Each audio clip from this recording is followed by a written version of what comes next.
This is Hacker Public Radio episode 3118 for Wednesday the 15th of July 2020. Today's show is entitled Linux Inlaws Season 1 Episode 10 The Python Bumper Part 1 and is part of the series Linux Inlaws. It is the 10th anniversary show of Monochromic and is about 91 minutes long and carries an explicit flag. The summary is a discussion of Python questions and their answers. Part 1. Plus news on Brad and Alia. This episode of HPR is brought to you by anhonesthost.com. Get 15% discount on all shared hosting with the offer code HPR15. That's HPR15. Better web hosting that's honest and fair at anhonesthost.com.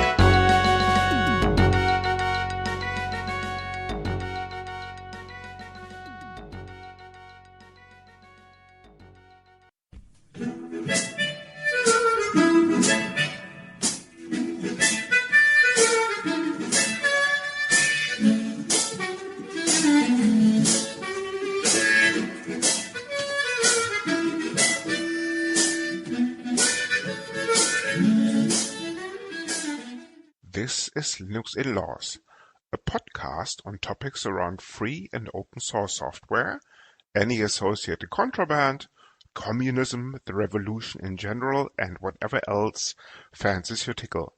Please note that this and other episodes may contain strong language, offensive humor, and other certainly not politically correct language.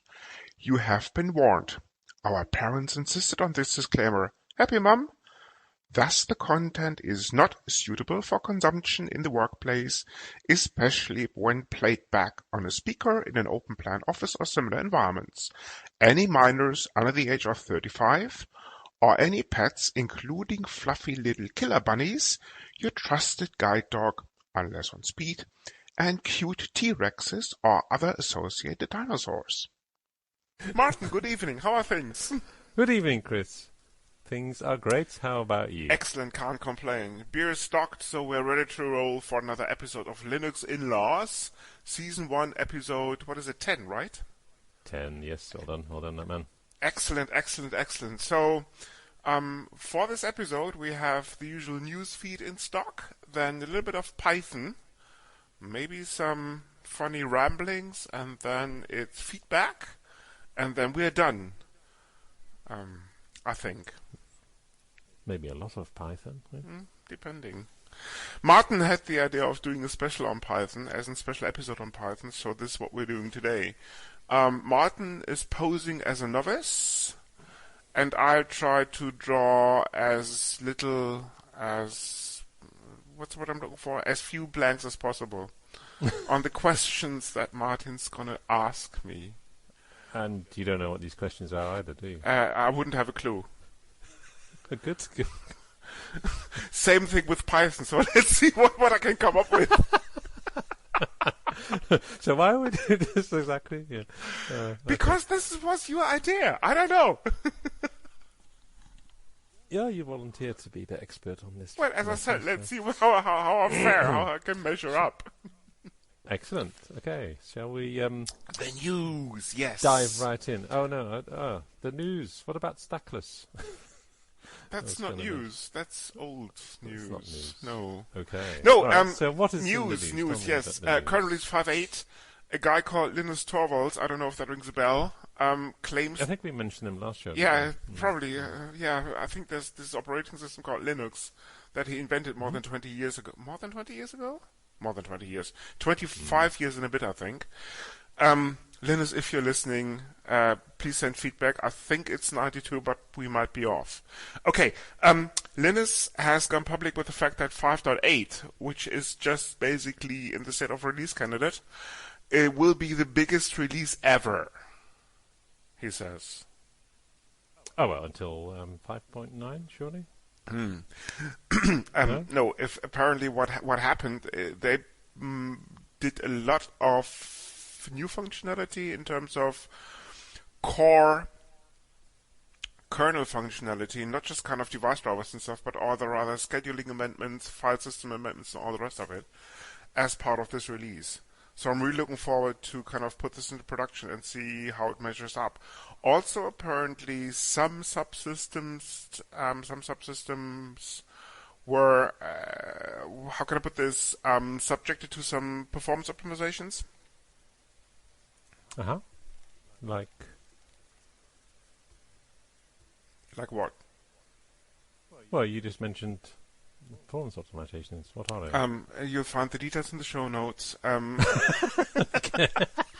No, more like file systems. I think they did a lot of work on the schedulers, both I/O and process schedulers.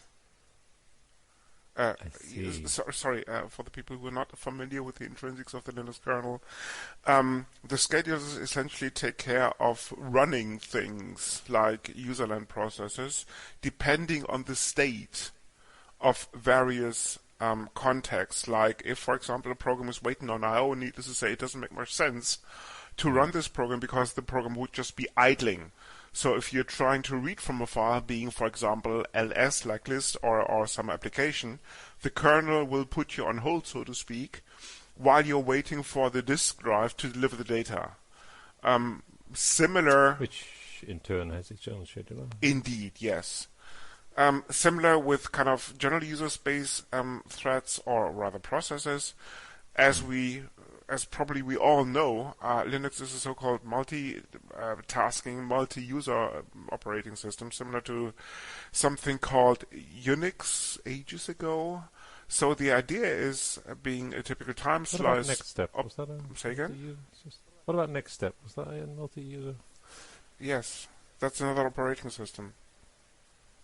Yeah, was it also? Yeah, in contrast, in contrast to Linux, actually, Next Step, if spelled incorrectly, has the power to summon planet eaters. Deep. For long-time listeners of the show. Anyway, going back to Linux. Yes, the idea is, of course, to give you the illusion that you're using a mainframe or a smaller size computer, basically by yourself. So the way it's done, essentially, each and every user using a Linux system, similar to Unix, gets a so-called time slice for the execution of their programs. And this is what you see, actually, if you deploy a lot of applications on a Linux system. The operating system is doing its best to maintain that illusion. Sometimes slowing you down, but still divvying up the available processing power between the different users and their processes. So these are the main approaches to scheduling tasks or processes or threads in Linux and other processing operating systems. But there are some optimizations which are going to be revealed in the show notes. Yeah, absolutely. Okay. No, that's curious. It's something that's. I mean, with the this subsystem, there's a lot of different schedulers anyway in the first place, right? So it's curious to see. I didn't pick up on that fact. Well, Linux has about 27 years of, maybe 26 of development time incorporated in it. So that's a lot of time to get things right, and that's exactly what you see in the kernel. Because all of the various subsystems where it doesn't make sense have for example, their own scheduling. That goes for networks, for the whole network stack. That goes for this. That goes for a userland process and all the rest of it. Okay. As a Linux user, how involved do you get in this kind of changing of schedulers? It's straightforward. I mean, if you want to give a process a different priority, for example, you use a command called nice. NICE directly affects the that's scheduling not priority changing of... the scheduler itself, though. Isn't it? No. Okay. No, for this you need root rights as an admin rights, and kids don't try this at home unless you want to screw up your system, because if you don't know what you're doing, you can easily bring a system to its knees. Yeah. And this is normally why the userland is heavily guarded from such attempts. For example, NICE allows you, being an ordinary user, only allows you to increase the NICE value, thus lowering the priority of your of your process. Only the root user can actually reduce the NICE value, thus effectively increasing the priority of a process and the corresponding threads. Excellent. So, what other news do we have, Martin? Well, what other news do we have? Does it have to be open source? No, it can be anything. Just go ahead. Another data breach, perhaps? Another breach? No data breaches, as far as I'm aware, this time. No. Okay. No, one of the news things I don't know if it's news as such, but it is related to open source. But so in our line of work, there are many companies that take an open core project and monetize this, right? But that's not news. No, it's not news. The news is really that this continues to happen with pretty much any open source project out there. So, yes. Which I'd just like to... okay, fine, it's not news, but it's just something that has struck me time and time again over the last week, that so many people are doing this, and it kind of goes against the open source, the idea, right? Okay, yes, they're adding features and this or whatever, but just like to see your view on that. Well, I mean, we both work for an open core company. Full disclosure, we are both employed by a company called Redis Labs. Well, the money has to come from somewhere, right? I mean, you can go down the Nextcloud route, as in just provide support, or even Red Hat, because that's essentially what Red Hat is doing. Just provide support, professional service training around this, and then there's the other approach, basically open core, meaning that some of your IP would be closed source, and that's exactly what the likes of Confluent, Redis Labs, DataStax, and all the rest of them are doing. I see the merits with both approaches, because at the end of the day, somebody has to pay the bills. Needless to say, companies like Nextcloud and Red Hat are just closer to communism, like the other ones, because all of their IP is in the open. Yeah. Yeah, well, this is it, right? It's there are different approaches to this, and it's just you get all these new ones coming up all the time, because every time someone starts a new open source project, and then someone has a great idea to launch a company around it, and it's kind of, there has to be a better way to make open source, proliferate rather than through commercial means. I haven't. It's just something. It's not news, but it's something that struck me over the past week. It just isn't, with all these, with the number of new ones coming along as well, right? There's tons of them that are doing stuff based on Druid and stuff based on Apache, Camel, and this and that and the other. It's any open source project you can find now, there'll be a startup around it, right? Trying to monetize it. So, bit of a rant rather than news. But. I mean, that's okay. I mean, if you take a look at any enterprise in this current time, as in now,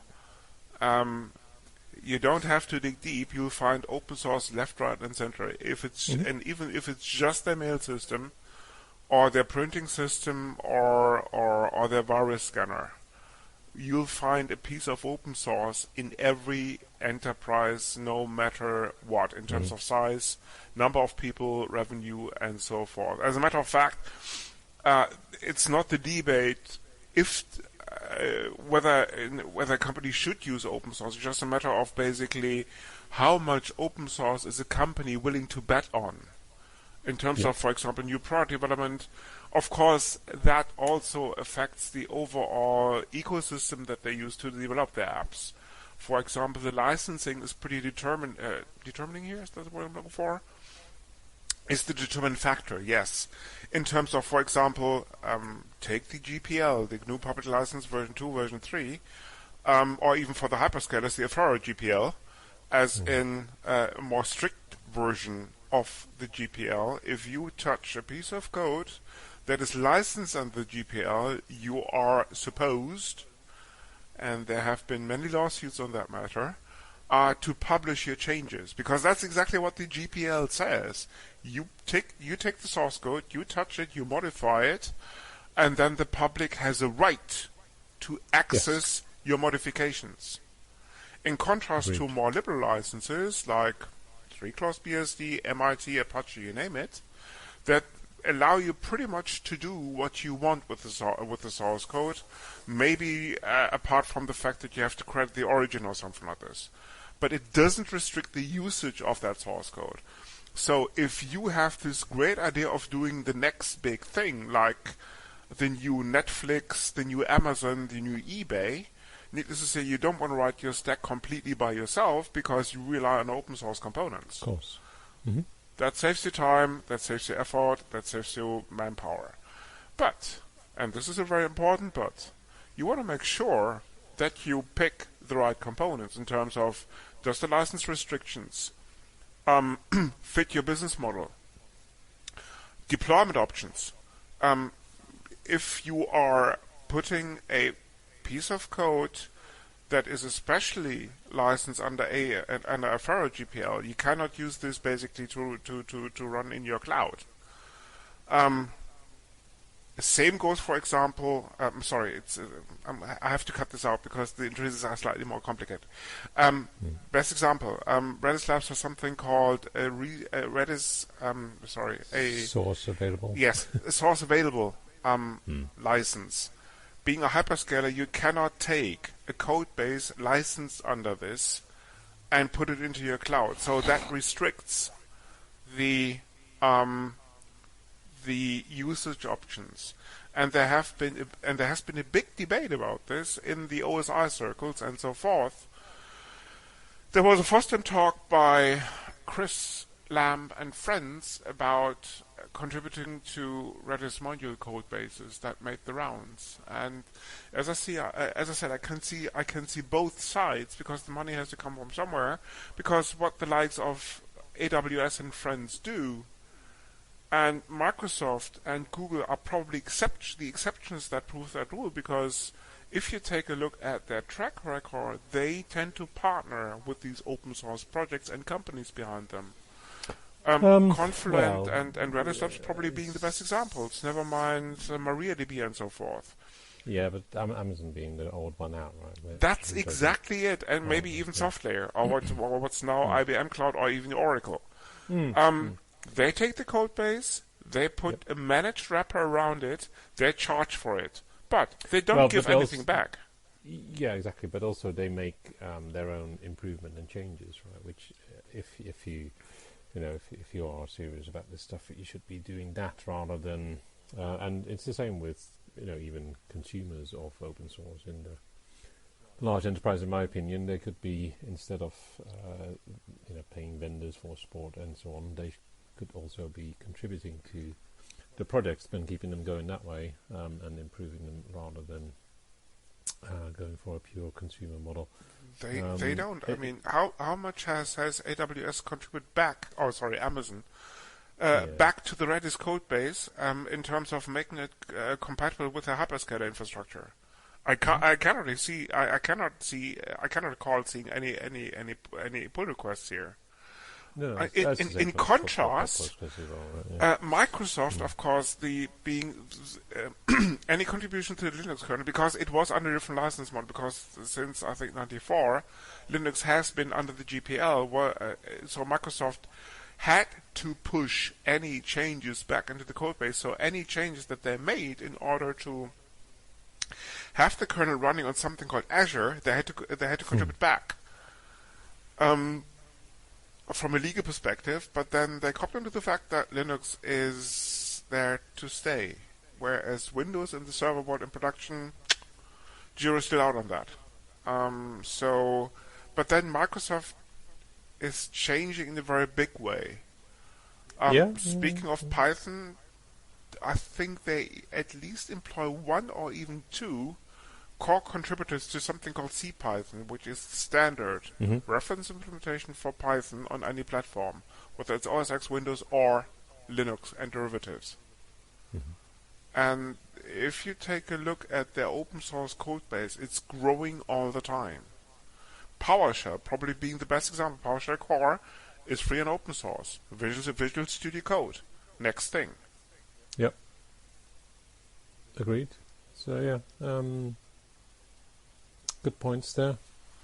But yeah, it's all yet to be resolved in a satisfactory manner, right? There's the two camps, and well, it's more than two, but those are amongst the cloud vendors. Those are the two big ones, and yeah, the enterprises out there don't really seem to care about the ethics of these companies, do they?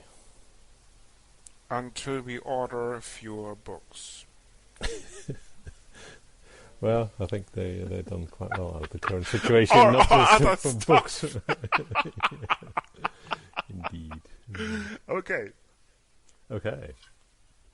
Martin. What was the thing? Cut something. Cut. Okay, not cut. Anyway, I'm going to edit this out. Okay, yeah, fair yeah, enough. Let's start with this Python thing, Martin. Why don't you explain to us what Python really is and where you are in your learning curve with regards to language? Questions. Okay, I can do that. That's fine. Right. So, where am I on my learning curve? Well, so I have a slightly different approach to yourself, I think, to many of these things. What's my approach then? Your approach is to, let's say, take everything apart into the smallest detail. Is that correct? Yes. yes. That's, I think, a somewhat accurate description of my approach. Okay. Well, this is why open source is so important, because you can take the bloody thing apart and put it back together again, because the source code is available. Martin, on the other hand, apparently just likes to run things and then wonders about why this shit doesn't work. Is it because it's open source? Anyway. Leonard, this only applies to pulp audio in some way, not all of it. Yeah, oh my god. Where were we? So, yeah. You were describing your more user-land-focused approach to software. Indeed. User-land-focused approach, yes. So, So from a programming perspective, went through many iterations many years ago, obviously. University, did a kind of, And it struck me also, we'll come back to this later in the Python questioning section. I've always been more on the functional programming side, personally. But there are many different options here. So anyway, going back to Python, it serves a purpose. It's easy to deploy, has a large package and library available for many different things. It is, so the more you do with it, the more you kind of realize how powerful it is, and also how much programming languages have moved on since the 1980s, I guess. Full disclosure, listeners. If you look at Martin's LinkedIn profile, you quickly notice the fact that he has been, for most of his professional life, dealing with databases. Meaning, yes, you are listening to an SQL fanboy who copped onto the fact that SQL does not contain a go-to statement. This is the important thing, people. For a good reason. As a matter of fact, Martin, what I noticed is actually that you have been administering Oracle database for quite some time. Yes, That's part of my Yes. working life. This is indeed, just a indeed. kind of a full disclosure thing before we enter the Python realm. Due to the length of the original Python discussion, this session has been split into 2 parts, with the first part following now. Catch the next part in the next episode of Linux Inlaws. Okay, that's fair. That's fair. Yeah. So, yeah, Python and Oracle didn't really feature too much together for a long time, obviously. Even though, yeah, Python as a language is quite old. How old is it, Chris? I think Guido devised around early 90s, 92, 93 maybe. So we're looking at Exactly, yeah. 20 plus years easily. Hmm. There's a Wikipedia page basically outlining the first commit, I suppose. For Guido van Rossum, if you're listening, Guido, well, good work, well done, keep it up. It was a summer project that he did while he was still at university. He was in charge of looking for a new language, and he took a look at what's out there and then came up with his new language better suiting his needs, and hence Python was developed. And the name, of course, does not come from a big snake, but rather a comedy troupe called Monty Python, of which Guido van Rossum, at least that's common lore, is a big comedy, fan yes. of, yes. I wonder if Frank is a fan of Monty Python. I do not know. Let's tackle this once we go to feedback. Okay, sorry. Right. How is that for an introduction? What about your own experience with Python? We used Python during when we were looking for an implementation language for some of the QA harnesses when I was doing my PhD back in the early kind of mid-90s at a university called Trinity College Dublin, in Dublin, Ireland itself. This is also when I first encountered something called Linux, which has I thought you been... were going to say Guinness. But No, yeah, Guinness came before this, but I've been using Linux ever since in some form or fashion afterwards. So sorry, actual Linux, not Unix, or is it? no, Unix I encountered mid-80s when I was studying computer science at various universities and schools, so to speak. But Linux we used as a platform to develop and test our experimental microkernel architecture that the research group was working on where I did my PhD. Okay. And this is where I also basically made the choice between Perl and Python, because Perl wasn't delivering the goods in the fashion that we required them to be. So we resorted to Python to write much of the QA code for the kernel. I almost forgot about Python until I rediscovered it, so to speak, late 2000s, in terms of 2008, 2009, where I was looking for a programming language to do quick and dirty prototyping with, and I've been using it ever since. And also kind of observing, let's put it this way, the growth of the ecosystem around that language. Because for me, Python means, similar to other programming language with a corresponding ecosystem, if you have a problem, you take a look at packages that are out there already and simply write the glue code that is missing to achieve the required functionality. Best example. A couple of years back, a friend of mine had about... when was it? How many roster plans were it? About a couple of 10,000, maybe 20,000, maybe 30,000 roster plans, as in schedules, that were stored in Excel spreadsheets. And he wanted to convert these to Google Calendar entries. For whatever reason. So he shopped around, and a consultancy quoted him at least 7 days FTE in terms of full-time equivalent for somebody to sit down and to develop this. He rang me. I sat down, did some research. I came up with something called LibreOffice. LibreOffice has a Python interface that is let's put it this way, with some syntactic sugar on top of it in terms of another module, you can simply extract data from a spreadsheet that is in comma separated value form.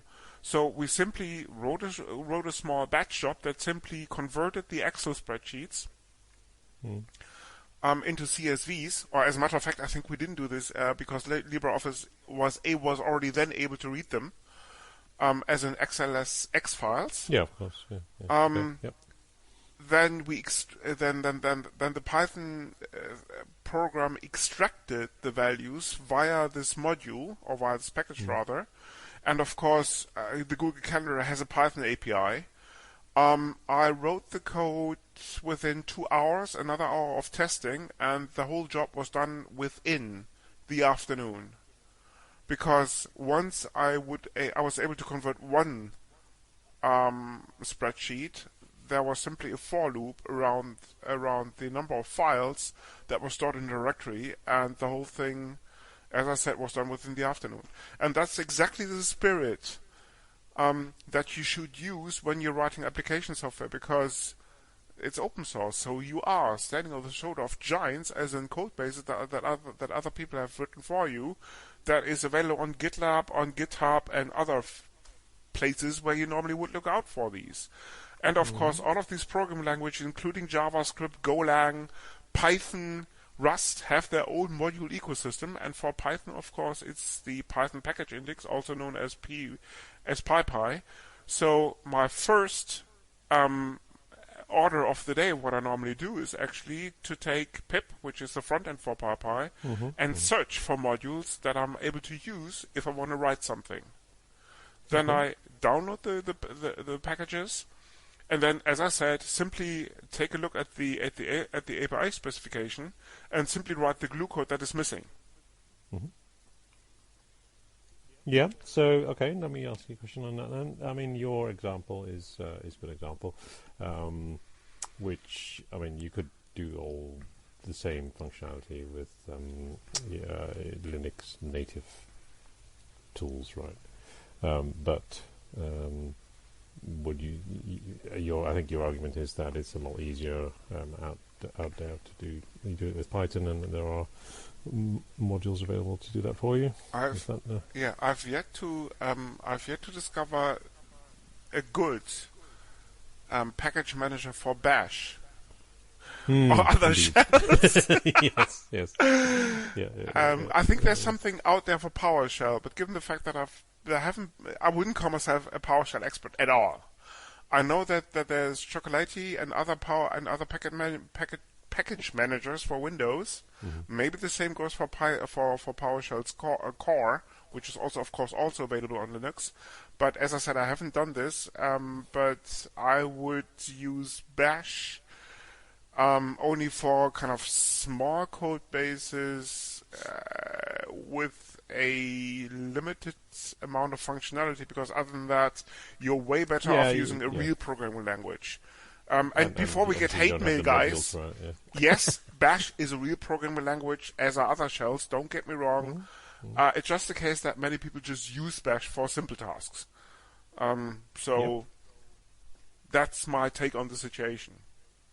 No, that's a fair point. I mean, as you say, for fairly limited small pieces of code which don't require pulling in functionality, like reading an Excel specific format, then yes, you wouldn't. You can stick with Bash, right? That's what I do as well. But, okay, good stuff. So, Martin, if I can ask you a question, given the fact that you've been learning Python for the last 6 months, what was your? I wouldn't say learning. Okay. I can recall opening up a piece of rotten fruit on a Saturday morning and having some sort of inquiry in my inbox about recommendable Python literature about a year ago, maybe 1.5. Okay. By a guy called Martin Visser. Right. Also known as one of the co-hosts for something called Linux Inlaws. Revisit this post. Yeah, so I'm still waiting for a proper note-taking facility for Linux. The ones that you note-taking facility. There's something called LeafPad. Yeah, well, one that doesn't require signing up to some centralized service, obviously. No, LeafPad's essentially just is a small text editor that stores files locally on your hard disk. Yeah, okay. Well, so does VI, so that's fine. Okay. If you're looking for a more distributed approach, you want to check out something called Etherpad, if that rings a bell. I had a quick look last time. Anyway, we digress, but I did look at But we digress. the examples you gave me. I haven't been impressed so far. So Okay. Sorry. We can cut that out. Well, Etherpad is in JavaScript. Yeah, that's right. Yes. Right then. So, now then, what did strike me about Python was that it has a paradigm for pretty much, well, not I wouldn't say all of them, but many different programming ones, right? So, how did that come about? Was it just because people say, oh, I like object-oriented, so I'm going to put a bit of that in Python as well? Or was there no... But it lacks a goto, right? So imperative only goes so far. I see. Okay. I think the idea, and I cannot, of course, speak for Guido, as in Guido von Rossum, the benevolent dictator for life, who invented the language almost 30 years Most ago. of his life, yeah. Could be an M in there, shouldn't there? Yes, but I think the idea was basically to take a look at what's out there and just to provide a better programming environment. So he took imperative paradigms, he took object-oriented paradigms, and yes, to a great deal, and Guido, if you're listening, full marks for this functional paradigms. Lambda's probably being the prominent example here, and molded a new programming language, interpreter-based, but we get to that in a minute, that addressed the requirements at the time. And the language has evolved an awful lot. For example, there's a Python version 2, and there's a Python version 3. But again, we'll come to that in a minute. Version 1? Or what happened to Python I think Python 1 is obsolete. Okay. But there was one, okay. I think so, yes. But, I mean, you're talking ancient times here. Mm-hmm. Okay. Okay. So, yes, and there are differences between Python 2 and Python 3. So Python 3 is not necessarily backwards compatible with Python 2. The other way around, to a certain extent, it is, because there's something called a future package that you simply import and that addresses the most prominent difference between 2 and 3. But the idea was to provide a language that is concise, functional, object-oriented, without the deficits of the prevailing programming language at the time, like Perl, I'm almost tempted to say, and other, maybe even scripting languages. I think that is the philosophy behind Python. You'd see this, especially for conciseness probably being the best example. Python, as probably the people know who have used Python already, forms blocks by indentation. So the more you indent, the deeper your block level is where you program.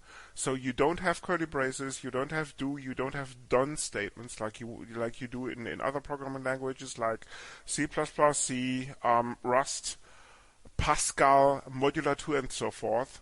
You simply form blocks by indentation, and that's it. Yeah. Okay. So the argument about that is readability, really, isn't it? But exactly. By looking at a code structure, you exactly see where a block starts and where it ends. You don't have to look out for curly braces, for example. Yes, however, you can do matching, can you? Like you can with curly braces or your do-dones so easily. This is where a proper IDE comes into place, because an IDE will do that for you. Yeah, but an IDE is not a language, right? So what do you mean? Well, I mean, okay, the IDE. But if you I don't know, take a do-done example, right? If you grep for your do's, you grep for your dones, and you can see if there's one missing, right? You couldn't do that with a piece of Python, because you need to very easily. Yeah, but I mean, you know exactly where the indentation ends, because you'll see this. Yes, but you can't grep for it, for example. Why do you want to grep for it? Well, if you're debugging or something. No. Do you know about a module called PDB? I'm just wondering. PDB. No, I don't It know. comes with any Python installation, and it's a debugger on... Is it something to do with debugging? Yes! It's a module that is part of the standard library, and you can do debugging on your command line right away. Cool. Okay. And that supports debugging anyway. packages, modules, functions, line numbers, you name it. Cool. And of course, for the hipsters among the listeners, you can use PyCharm. You can use IntelliJ plugins. You can use Eclipse plugins. VS Code. VS Code, of course. Even I think the Python mode in Emacs has a debugger interface. Ooh. For those of you who are tired of using Vim. I'm just saying. Okay. It's too much complexity anyway for me. Vim is, yes. Emacs is straightforward, I know. Okay. Excellent. So that was really the why so many of those different programming paradigms was a good idea at the time by Guido. But I still think he did a very good job, because only 30 years on, Python is, if Stack Overflow and any other surveys are anything to go by, a very popular language. Yes. Similar to English, Italian, maybe even American or Spanish. American, is that a language? I think it is, yes. Maybe I'm wrong. Okay. Yeah, so that kind of brings me on to the related point, which is, okay, it's popular, but will it remain this way, and is it necessarily a good thing, right? Because yes. take Java, right? I mean, Java was very popular, and now it's on the decline, and so on and so on and so on. I wonder why. Why don't you tell me? How much time do we have? Yeah. Luckily, I avoided all the Java. No, I mean, at the end of the day, programming languages are like cars, women, and men. You know them one? You know them... Fruit? Yeah, fruit, maybe. You know one of them, you know them pretty much all, but they do differ. That's the point that I'm making here before we get any hate mail. Wow, yeah, that's a bit of a bad generalization, isn't it? Yes, indeed, very much so. No, they all serve their purpose. Goes without saying. True. Yes, true. so the likes of Kim Kardashian is not necessarily comparable to the likes of Maggie Thatcher, for want of a better comparison. You get the idea. Anyway, no, jokes aside, one of the Python has a couple of traits that makes it not necessarily unique, but different. Okay. Let's put it this way. For example, it's a script-based language, so you don't have a compiler in place per se. There are compiler-based implementations like PyPy and other stuff that deploy JITs as in just-in-time compilers, but the standard CPython implementation is a scripting engine. So it takes your source code, it parses it, it constructs something called an AST, an abstract syntax tree, which is then translated into an intermediate language, which is then interpreted by something very similar to a JVM, as in a Java virtual machine, only because it's not Java, it's not a virtual machine in terms of it doesn't have the complexity of a JVM, but the interpreter that works on the generated code is in functionality very comparable to the JVM. There have been multiple other approaches to tackling this problem, because doing it that way has a certain performance issue. Of course. For example, there's something called Nutka, details in the show notes. There's something called PyPy. There's something called Cython. That basically take your Python code and translate this into machine language in one shape or another, using various approaches. There's also, for example, something called Jython, I think it's called, that takes your Python code and transforms it into a format that a JVM can understand. So you are able to execute Python on your in your JVM ecosystem, which comes in handy if you're a Java fanboy, I suppose. Except that you're not writing in Java. Exactly. Yeah. But rather a proper programming language. Yeah. So, yeah, I mean, and the things like garbage collection come with that as well, obviously. Yeah, so if we so the scripting, what is it good for, right? It's good for past development, prototyping, blah blah blah. If you, however, were to write a low-level driver for something, you wouldn't resort to Python, right? Not necessarily, no, because for that you would use something much closer to the hardware, like C or maybe even Rust. Yeah. So if we talk about the advantages of Python, what would you say they are? Well, the comprehensive ecosystem that immediately comes to mind. I mean, there are significant code bases written in Python. Not necessarily open source. Do you know a company called Dropbox? Mm-hmm. Dropbox, if you take a very close look, both the server side that you don't see, but the client side even, is implemented in Python. Cool. So it's cross-platform. It works on your Mac, it works on your Linux system, it works on your Windows system. But under the hood, it's still Python. Okay. Fun fact, Guido, after working for Google, Guido defected to Dropbox, being the benevolent dictator for life. I should probably explain what a BDFL is. A BDFL is somebody who gives a project direction. So Guido invented the language. Guido still, although he stepped down as the main caretaker of Python, Guido still drives the direction, drives the roadmap for the project. Although, like with any other large project, Python is at the end of the day a community project. So let's take a look at how the language is developed. You have something called PEPs, standing for Python Enhancement Proposals, where simply people describe what they see as the next big step for Python. For example, there's a very famous PEP 404. Martin, does that ring a bell? 404, that's HTML error, isn't it? Very close, yes. HTML 404 means page not found, if I'm not completely mistaken. For Python, it describes the state of development and the timeline for something called Python 2.8. Okay, cool. Martin slowly discovers what this is all about. PEP 404 explains that there won't be a Python 2.8, but rather the development will stop at a point in time. Continuous increase of Python 2.7. Yeah.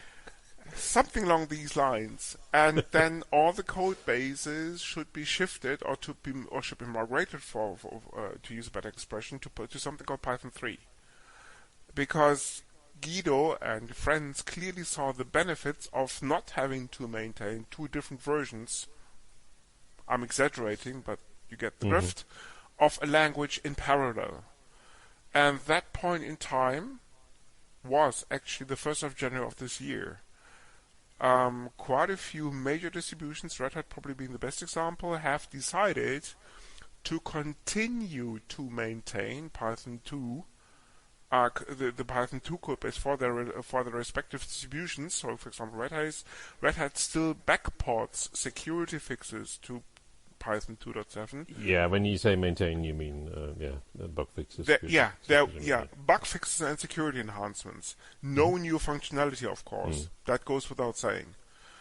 The idea, of course, is that quite a few of, especially their larger customers, have millions, if not billions, of lines of code written in Python 2. So that's a significant investment, and as you can imagine, migrating this to Python 3 is a significant effort. So normally you would do this in a phased approach, but given the fact that PEP 404 I think dates back to 2008, 2007, if I'm not completely mistaken, PEP 404 to the majority of the people in 2019 was pretty much like Christmas. Nobody told you it's going to be there, but all over a sudden, all overnight, just overnight, it's there without you knowing it, right? Because just because of the fact that 10 years ago somebody told you, sorry, we won't develop this any further, and the 1st of January 2020 is the absolute deadline for this, hey, you couldn't care less, right? Sounds a bit like Brexit. Yeah. Okay. Very similar, yes. So the idea is, of course, that nobody really kind of had a clear migration strategy that they started to plan in 2015, leaving them, say, 5 years' time to meet that deadline, but rather discovered the fact that, oh yeah, PEP 404 was out in the open for at least 10 years, but we couldn't care less, but now we have this shitload of a code base to maintain, so what should we do? Especially given the fact that it's open source, and if it's not maintained, that leaves a pretty decent attack surface. Meaning that if you do not backport security fixes, your Python code base, written for Python 2, tends to increase in vulnerability all the time.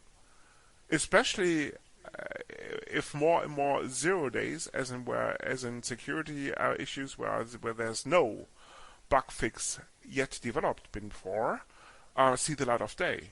And that's exactly the issue. So that's the reason why, as I said, why the likes of Red Hat and so forth decided to backport security fixes or other bug fixes so that the attack surface still can be maintained on a minimal level.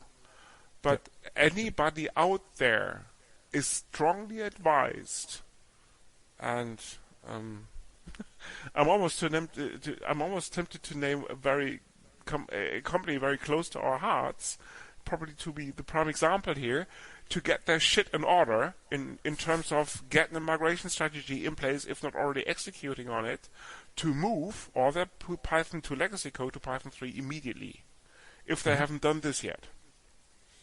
Yeah. Because going forward, you will just see the security issues increasing out in the wild. Especially if you're developing code that is customer-facing, internet-facing, you want to have your house in order. Simple as that. As in supplying it with a product that you're selling. Yeah. Okay, sorry. Before we continue on the Python 2 and 3 discussion, I want to go back to the BDFL topic. Because essentially, Guido was running the project on his own until he stepped down, and no, he didn't. Well, okay. What did he do? If you take a look at the mailing list, it has been always a community effort. Guido, of course, had the final say in matters. Well, this is the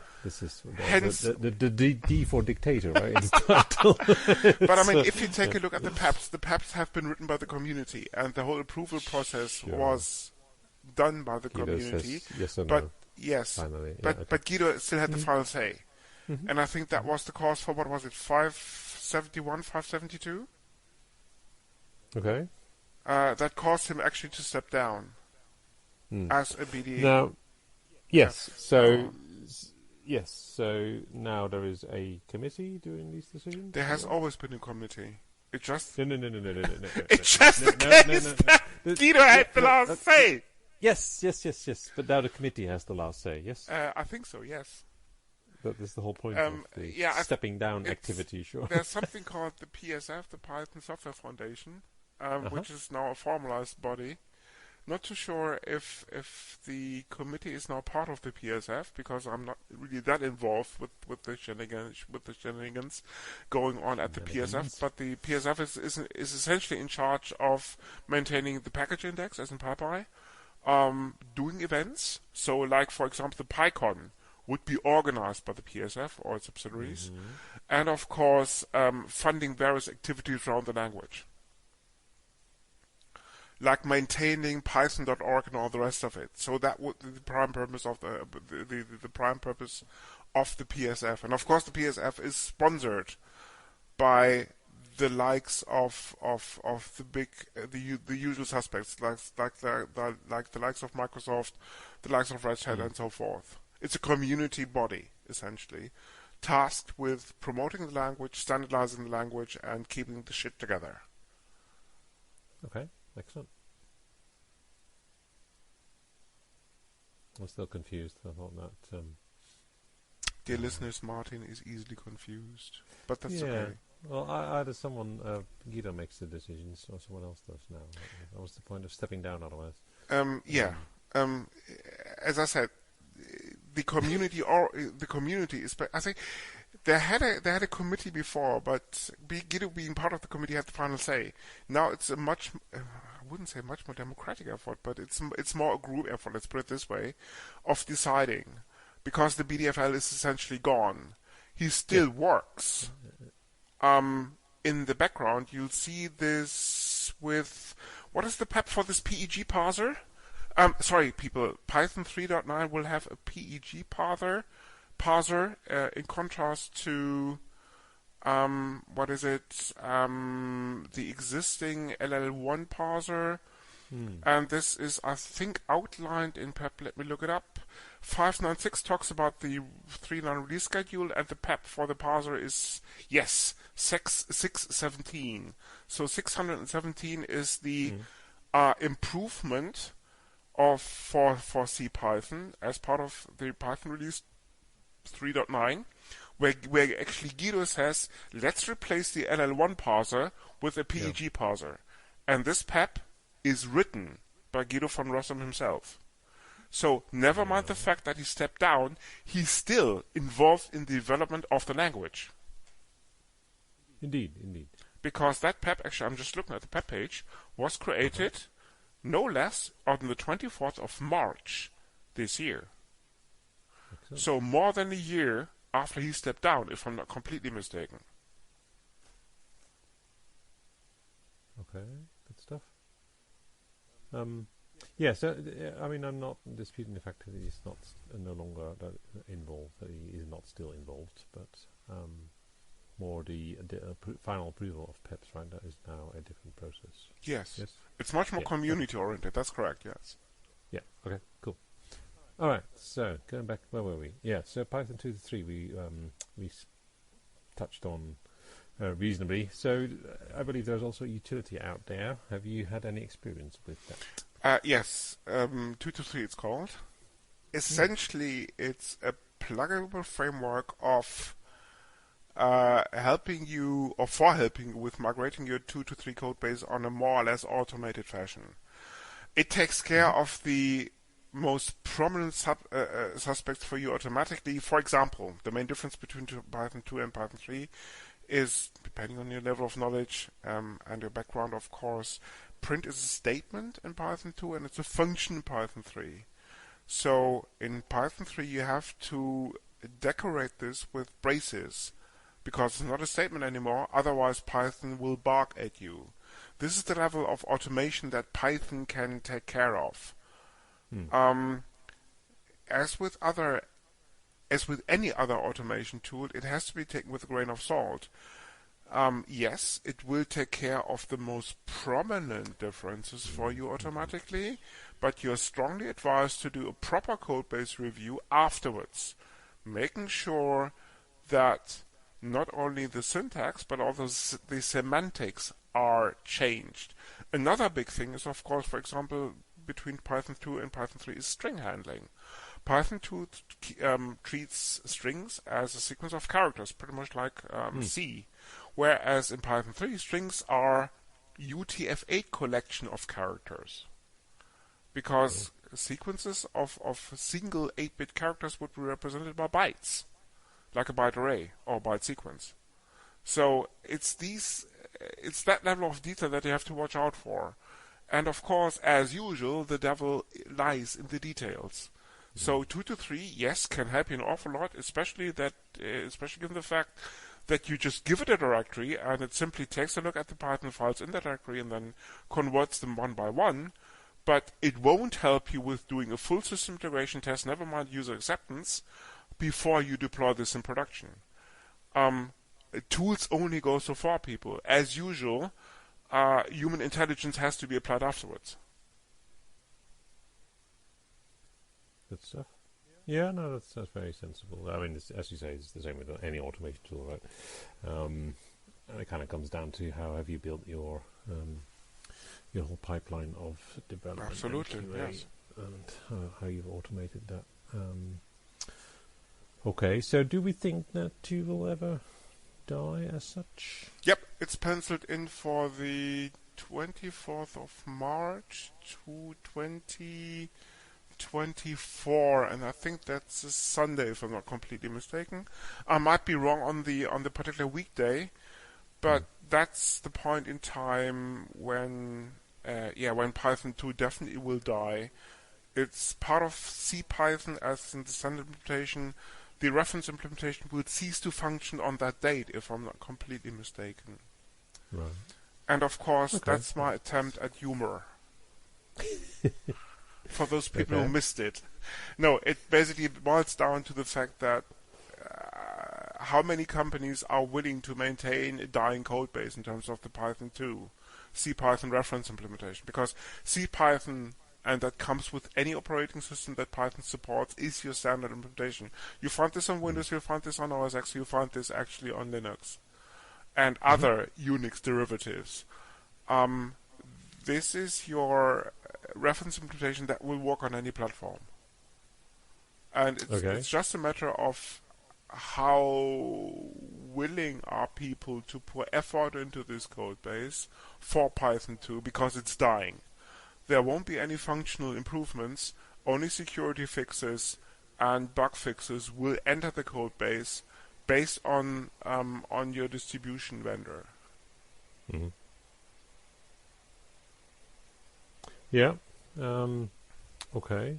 So we're saying, well, I mean, let me say, CPython being the reference implementation. CPython. Are there any others out there? Oh yeah, I think I touched upon them already. You have something called Python.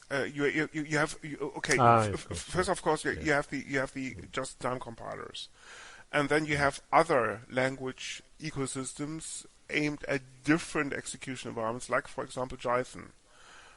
There's also something called IronPython, using a similar approach. I mean, they all have their advantages and disadvantages. For example, there's something out there called... What's it called, Martin? I don't know. What are we talking about?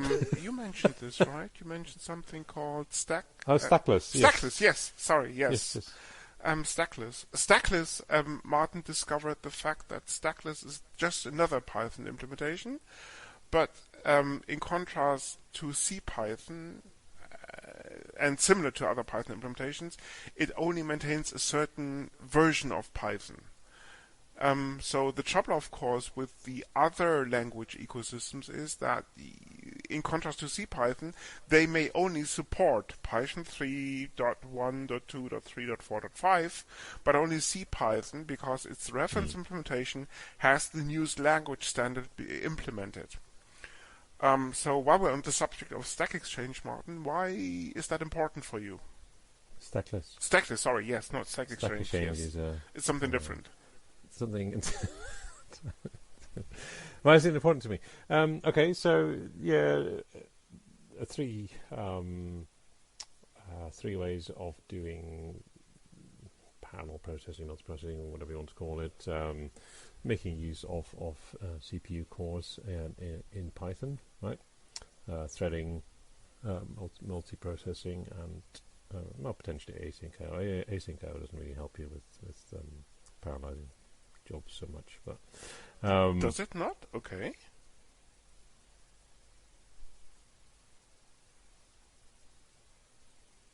Are you on mute? Well, I was asking the question. Yeah. Hang on! That doesn't necessarily mean that I can't ask back, right? You lost my train of thought. Now. Okay. Okay. Why doesn't async-IO help you with parallelism? Why doesn't async-IO what, sorry? Why doesn't async-IO help you with parallelizing your application? Well, okay, we are... Okay, well, in my view, it's purely about whether you wait for the a response or not, right? So how is this actually parallelizing something on multiple cores? This is a very important differentiation, people. Okay, let's take a quick step back and let's take a look at the difference between processes, threads, user-level threads, and something called coroutines. Okay. You want to give it a shot, Martin?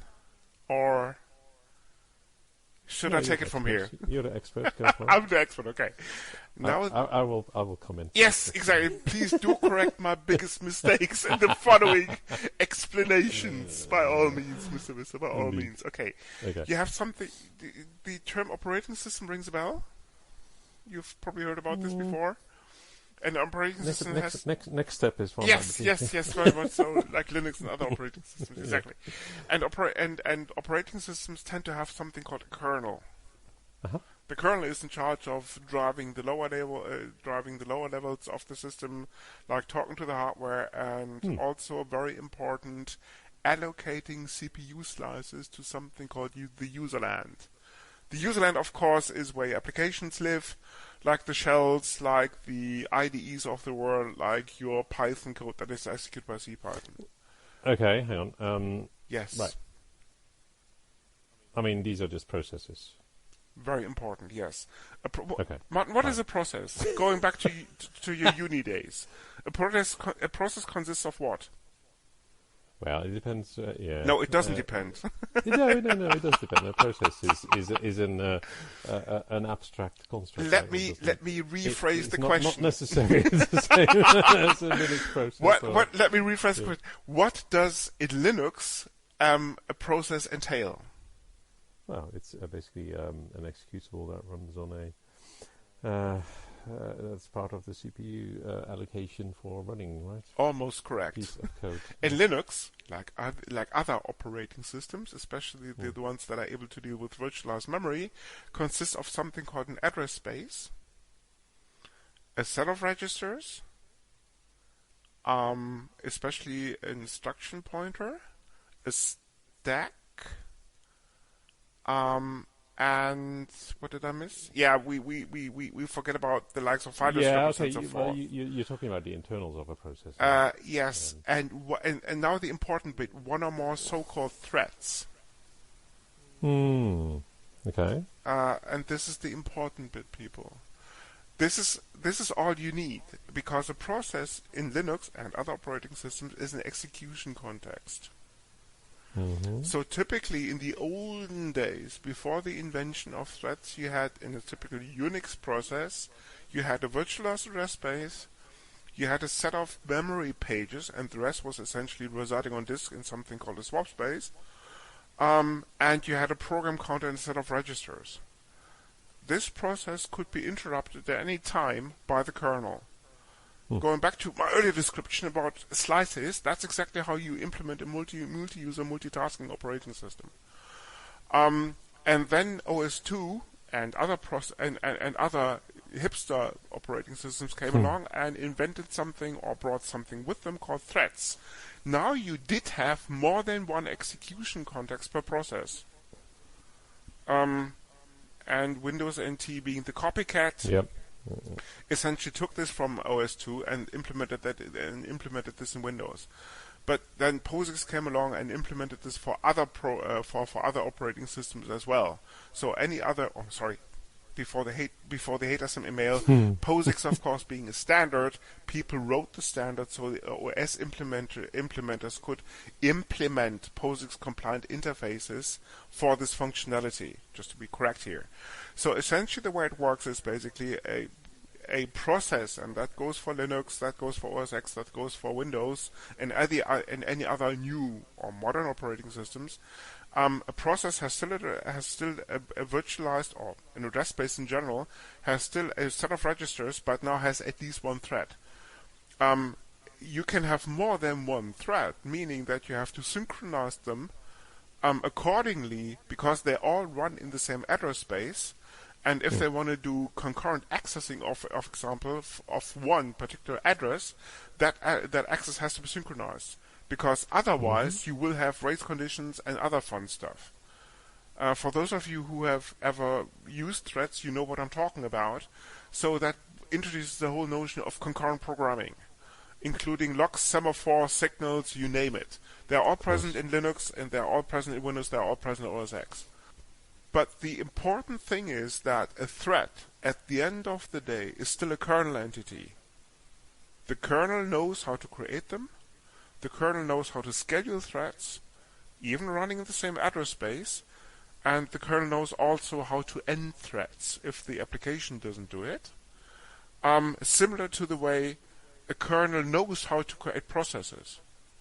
This is the important distinction. So if you wanna, for example, if you have a blocking thread, just imagine the situation where a userland thread blocks on a system call in your application. The kernel takes away the processing time while this thread is blocking and allocates the CPU slice to a different thread, maybe even in a different application. And now the main distinction between something called tasklets, green threads, or even coroutines is that these entities are purely driven by the userland. The kernel doesn't know about them. Yeah. Okay. Yeah. This is the main. This is the main difference, people. Moving it up a level. Yeah. And the main benefit of the latter approach is, of course, you do not have the expensive context switch, because if you want to reschedule a thread, the CPU has to enter the kernel context. The kernel has to make an important decision of whether to suspend the current thread and resume a different one, and then to resume execution of that thread or a different one.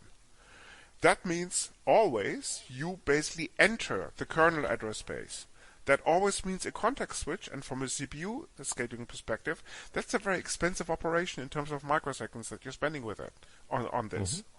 In contrast to this, user-level entities like green threads, like coroutines, like tasklets, you name them, or what's the abstraction in Golang? I can't even remember. It's not channels, but something similar. These are purely userland entities. The kernel doesn't get involved. The language environment, as in CPython, in the Python case, takes a decision of how to schedule them. That makes these entities, in comparison to operating system threads, pretty damn fast, because you don't have to enter the kernel. You don't have to do that context switch into the kernel address space. This is the main benefit. And coroutines in the shape of async.io, in the shape of tasklets, as introduced by Stackless and all the rest of them, are just examples for this. So if you do an await in Python, if you're prone to async.io programming, this await is actually handled by CPython itself. The kernel doesn't see it. This is the important bit. Yeah. No, it's very well explained. Excellent. Okay, now it's time, I think, for the feedback. Okay. Do we have feedback? I think we do, yeah. Marketing got in touch. And essentially, the listener survey is back. Sales wasn't too impressed with the whole New York debacle. I'm sure you heard about this. Do tell. Yes, somebody from. You see, this is the problem, Martin. Right? If you set up shop north of Central Park, as in Harlem, the Bronx isn't too far away. Okay, there's a bigger picture involved, people here. About a year ago, Martin had this grand idea of, we need an outlet in New York City. So we got the board involved. We ran the numbers, checks out. We go there. Martin is under the impression we need some sort of outfit in Williamsburg, as in Brooklyn, because this is where the hipsters are. Fair enough. Or even Lower Manhattan. And I says, no, Martin, this is going to be pretty expensive. We need a mortgage and we need a credit line for this. This is the important bit, right? So we visit a couple of banks. And this is basically where the real shit starts. We are facing this lady about late 30s, maybe early 40s, about £200, but all in the right places. We get well, I get her down to about 9% annual. And right from the point when we walk into the room, she gives Martin the look. She eyes up Martin big. I mean, I wasn't even in the picture. So we sat down, and constantly she's trying to connect with my beloved co-host, only to hear and listen to this, people. This is great. Only to hear these famous words. I do not do overweight middle-aged women. Let this sink in. Martin at the meeting utters these famous words. You're not my type. Rather than saying I'm happily married or the wife wouldn't approve, but in brackets I would. But that's beside the point. So Martin, this is what is known as taking one for the team, right? Which you didn't do.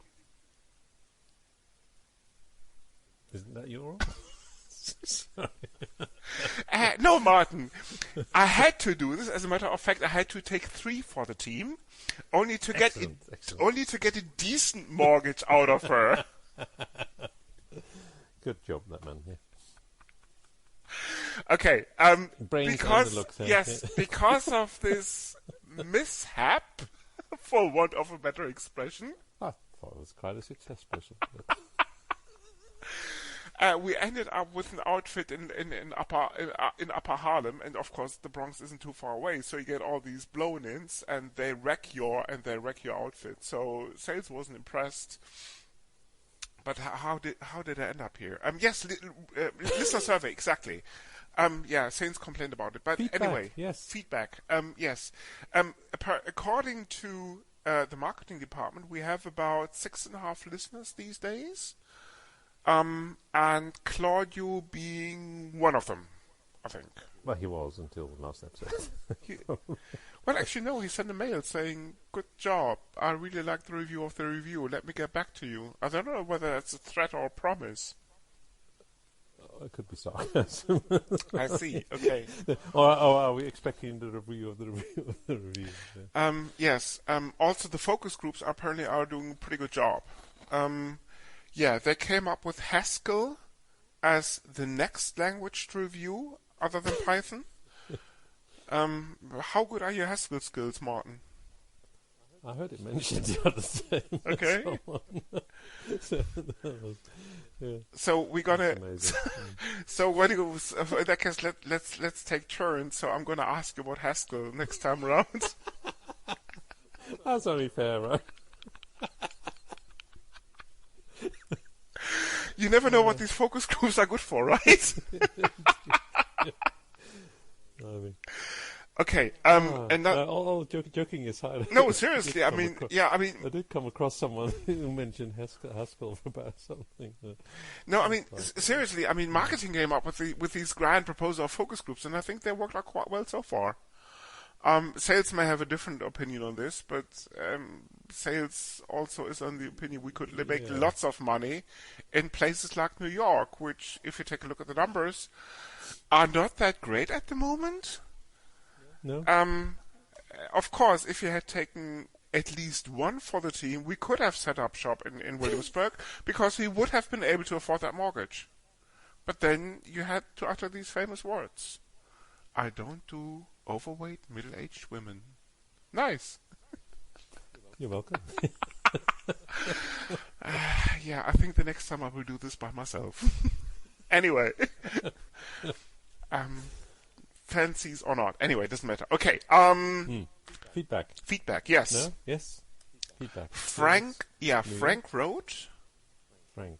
So who's Frank? Frank is somebody who wrote a comment on... Is he the New York connection? No, he's not. Okay. No, Frank wrote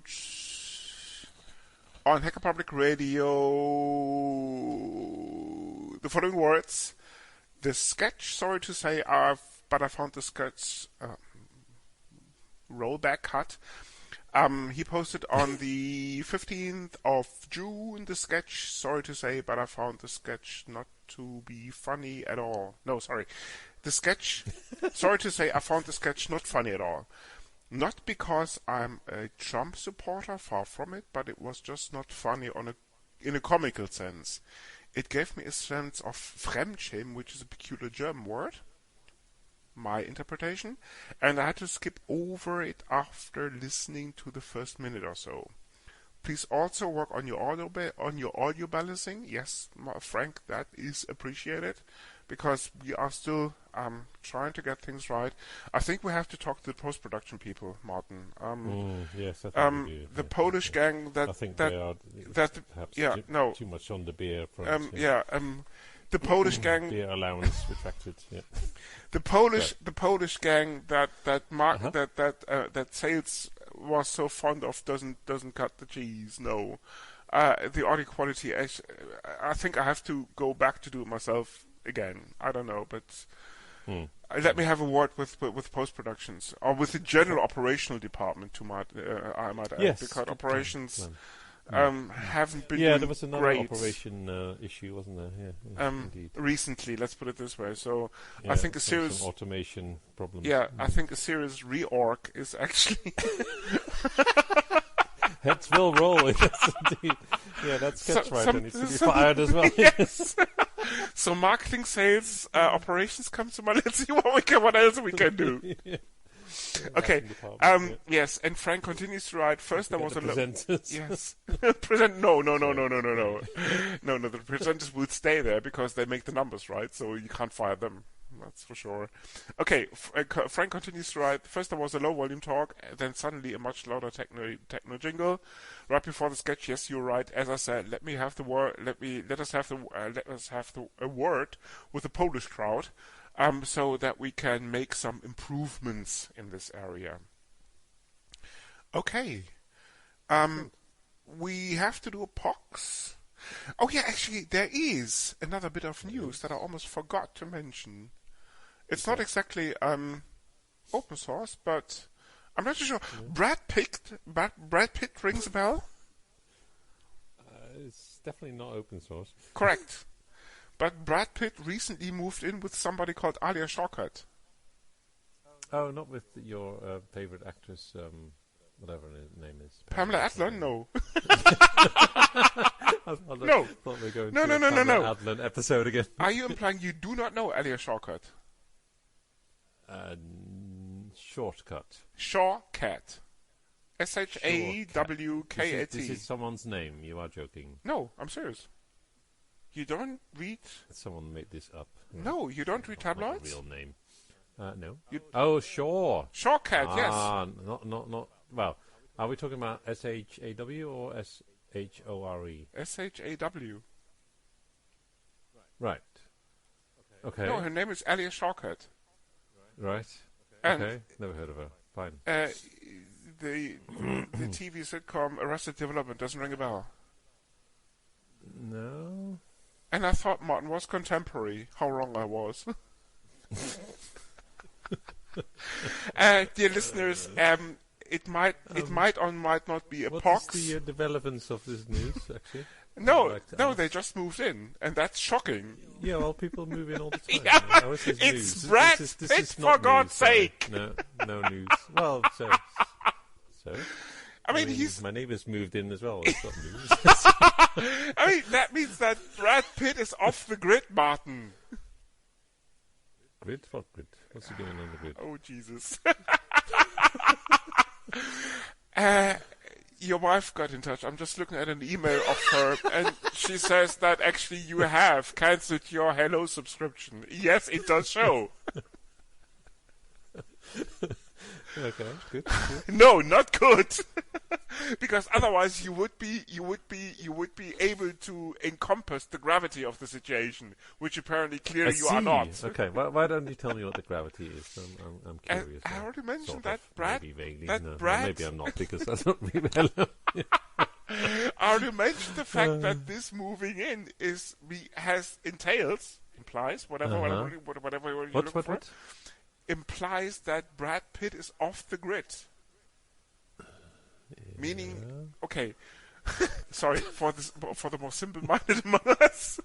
What's what I'm looking for? Martin, help me out here. What the Brad Pitt supporters? No, that means that he's not available anymore. Brad Pitt fanboys. Essentially, that means that he's not available anymore. And your point is? For romantic encounters with a female variety. Although apparently Alia Shawkat is bisexual. Hang on, how is this news? It happened. What are we talking It about here? happened recently. Hence the name news. I'm very confused here.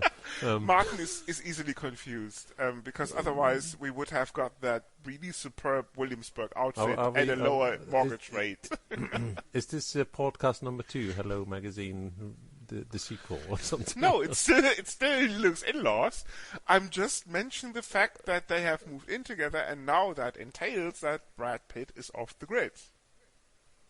Apart from the fact that you can read that news website also on your Android phone, which of course runs at the very end of the day, an open source platform. No? Goes without saying. Okay. So and you find actually the link in the show notes, and unfortunately it's in German, so let me translate this.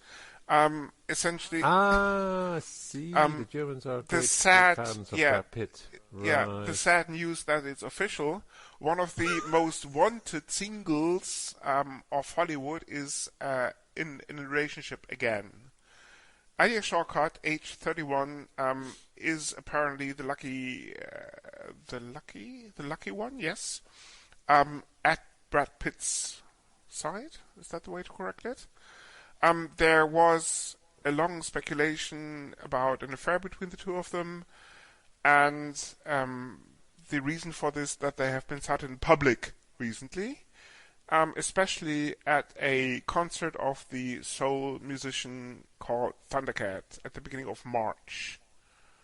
Of course, that also leaves, what's her name again, Jennifer Aniston, in somewhat of a tatter, because there was some news during February and March time for the people who follows that sort of thing, as in who have not cancelled their Hello subscription, that apparently Jennifer and Brad were getting together again after Brad publicly split from Angelina Jolie last year, I think it was, or something. Right. Now Martin is really confused what the hell this has to do with open source. And of course the long and short of it, Martin, nothing. Okay, that's fine. Right. I'm sure it will be very much appreciated by our listeners, this news fact. Yes. And that ends episode 10 of something called the Yellow Press Tabloid Podcast. Happy to have you as our solid listener base. Do come back for more information on Brad Pitt, Martin Visser, Alia Shawkat, and of course Jennifer Aniston. Don't forget Pamela Adlon. Yeah. Oh, of course, Pamela Adlon, and of course, what's the other one's name? Pamela of California 19025 fame. Anderson? Yes, Pamela Anderson. That's it. The one with the big nose. Exactly. Yes. Pamela Anderson. That's the one. Yes. So, guys and gals, you heard it here first. Well, let's read Hello Magazine. And yes, dear listeners, do not forget, unlike Martin, to renew your Hello subscription if you are looking for that sort of information. Or, of course, you simply subscribe to the RSS feed on Hacker Public Radio. Yes, we have one by ourselves these days, because we are now looking at the 10th episode. Hacker Public Radio is the place to be for catching up on new episodes of linuxinlaws.eu, which is of course our website. Feedback as usual is appreciated at feedback@linuxinlaws.eu. Yes. And more feedback, please, people. And as I said before, or as we said before, anything goes. So if you have any suggestions like Frank did, and your feedback of course is appreciated, never mind how much fun we make at it. Do send us in, either send us an email to feedback@linuxinlaws.eu, or simply leave a comment on the Hacker Public Radio website. This podcast is licensed under the latest version of the Creative Commons license, type Attribution Share Alike. Credits for the intro music go to Blue Sea Roosters for their song Solid Market, to Twin Flames for their piece called The Flow, used for the segment intros, and finally to Celestial Ground for their song Sweet Justice, used by the Dark Side. You find these and other ditties licensed under CC at Jamendo, a website dedicated to liberate the music industry from choking copyright legislation and other crap concepts.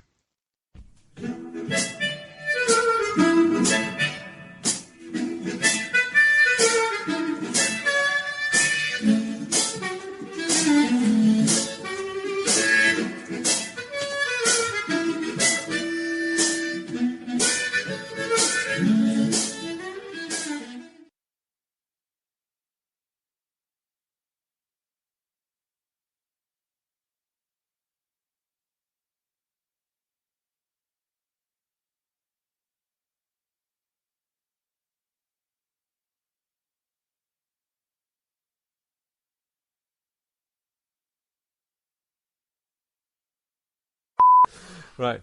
You're so as a child, did you have many Yes. toys? Oh, very much so, yes. Okay. You didn't? Did they involve much taking apart? More often than not, they did, yes. Okay. Well, just check it. Cut. There's the Some phone, noise, yeah. yes. Let me turn answer this. phone. Yes. Got it. Let me turn this off. Wow, you still have this? Yes, I do. Why? It goes hand in hand with the Which century disposable are you phones living used in, for man? drug selling. Yes. It's one of the many phone lines, is it? Unfortunately, I cannot go into the details right now. Brilliant. Okay. Okay. Okay. Yeah. Sorry. Yes. Sorry. Rolling again. Cut rolling. Yes. You were talking about the you asked me if I had yes. toys as Yes. a child. Yes. Yes. Sorry. Okay. Right. Yes. So toys as a child, taking things apart, great stuff. Finding out how things work, and then for a lot of people, kind of life takes over at a certain point. What's life? I heard about the concept, but Well, at some point it will stop. Just to let you, in case you haven't caught on to the I point. see. It starts and then got a bit in the middle. Anyway.